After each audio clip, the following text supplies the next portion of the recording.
Hallo, ich bin Frederik. Kennst du das Gefühl?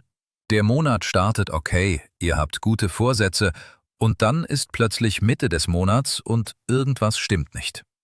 Ihr habt eigentlich normal gelebt, aber das Konto ist deutlich leerer als erwartet.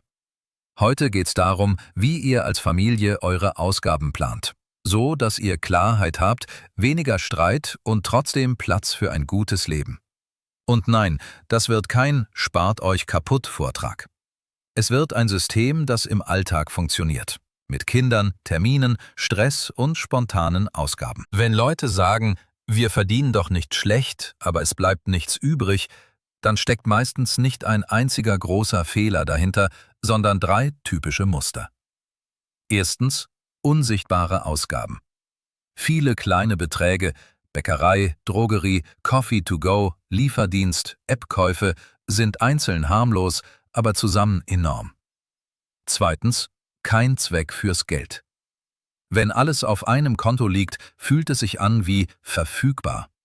Dann finanzieren spontane Wünsche die Zukunftskosten mit und das merkt man erst später.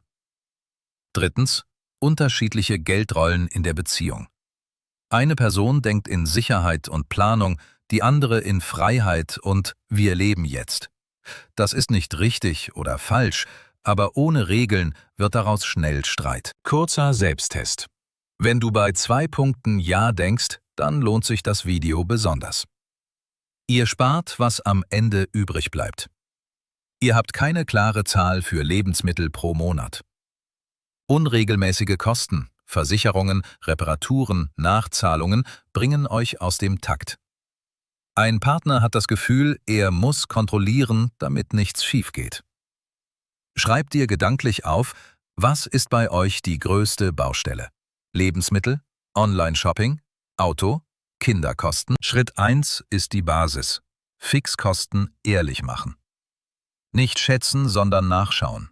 Kontoauszüge der letzten 2 bis 3 Monate. Typische Fixkosten in Deutschland: Miete oder Kreditrate, Nebenkosten, Hausgeld, Strom, Gas, gegebenenfalls Fernwärme, Internet, Mobilfunk, Versicherungen, Haftpflicht, Hausrat, Kfz, gegebenenfalls Rechtsschutz, Berufsunfähigkeit, Kita, OGS, Verein, Musikschule. Abos, Streaming, Fitness, Software. Kredite, Ratenkäufe, ÖPNV-Ticket, Sprit, Leasing. Wichtig: Fixkosten sind nicht nur Monatsrechnungen. Auch jährliche oder halbjährliche Zahlungen zählen. Wenn ihr zum Beispiel 600 € Kfz-Versicherung jährlich zahlt, dann sind das 50 € pro Monat.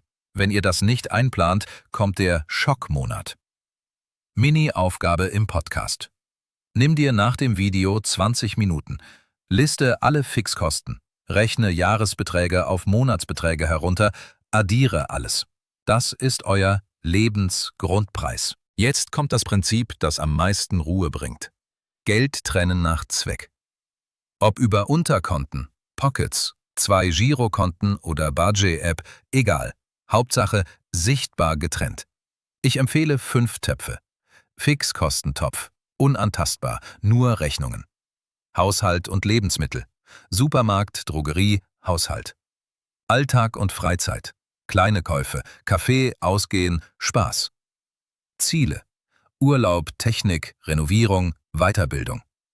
Puffer, Notgroschen, Reparaturen, Nachzahlungen, Notfälle. Warum das funktioniert? Es reduziert Diskussionen. Denn statt „Warum hast du 40 € ausgegeben?" heißt es „Okay, das kam aus dem Alltagtopf. Passt das noch in unseren Wochenrahmen?" Praktischer Tipp: Wenn ihr nur ein Konto habt, geht's trotzdem. Ihr könnt Budgets in der App markieren oder mit automatischen Überweisungen auf ein Sparkonto arbeiten. Die größte Lüge im Haushaltsbudget ist: Wir sparen, was übrig bleibt. Weil im echten Leben fast nie etwas übrig bleibt. Besser, erst sparen, dann ausgeben. So geht's.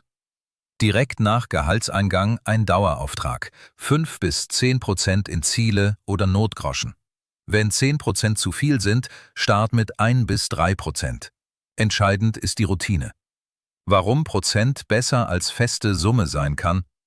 Wenn Einkommen schwankt, Selbstständigkeit, Provision, Schichtzulagen, passt sich das automatisch an. Variable Ausgaben sind der Bereich, wo Budgets kippen. Lebensmittel, To-Go, Lieferdienst, spontane Käufe.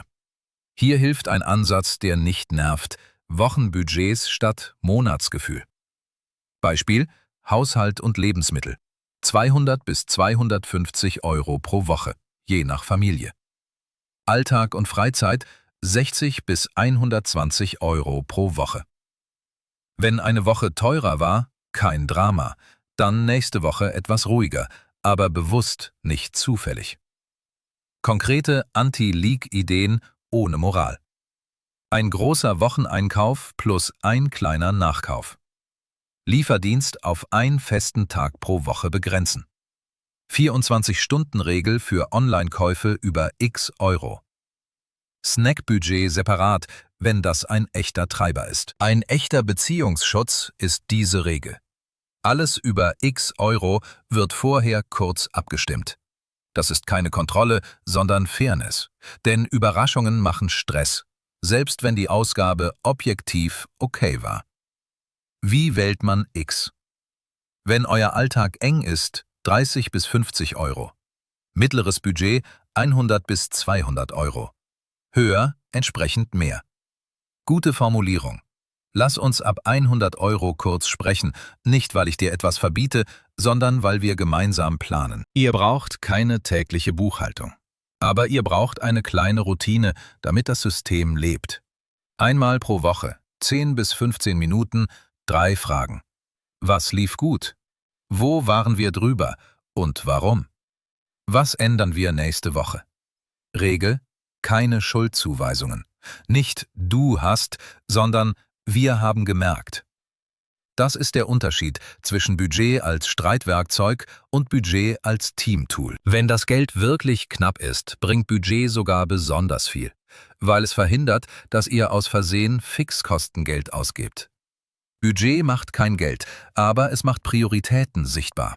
Und oft findet man 2 bis 3 Lecks, die zusammen 100 bis 300 Euro pro Monat ausmachen, ohne dass man Lebensqualität verliert. Dann startet klein. Nicht mit einer großen Finanzreform, sondern mit einem Mini-Ziel. Lass uns nur die Fixkosten klarziehen und ein Wochenbudget für Freizeit testen. 2 Wochen. Wichtig: nicht du gibst zu viel aus, sondern ich will, dass wir weniger Stress haben. Dann ist oft das Budget nicht schlecht, sondern unrealistisch.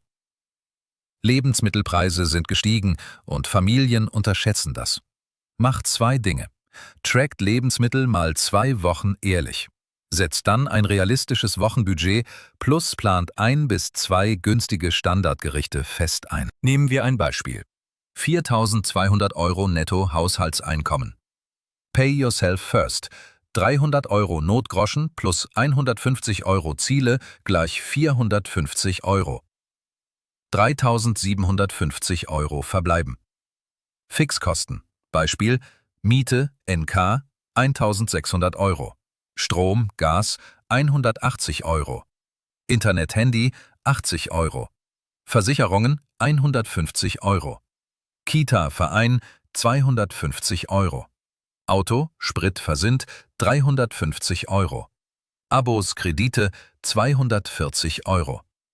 Summe Fixkosten, 2.850 Euro. Rest, 900 Euro. Variable Budgets, Rest 900 Euro.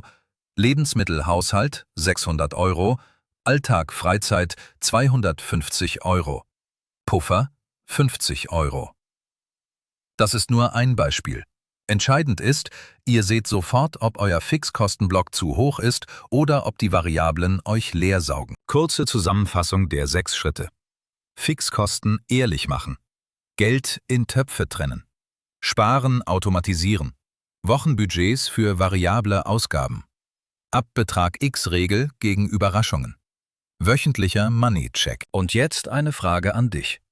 Was ist bei euch der größte Budget-Killer? Lebensmittel, Online-Shopping, Lieferdienst, Auto oder Kinderkosten? Schreib's in die Kommentare. Wenn viele antworten, mache ich ein Folgevideo mit konkreten Beispielbudgets. 2 Personen, 3 Personen, mit Kindern, mit unregelmäßigem Einkommen.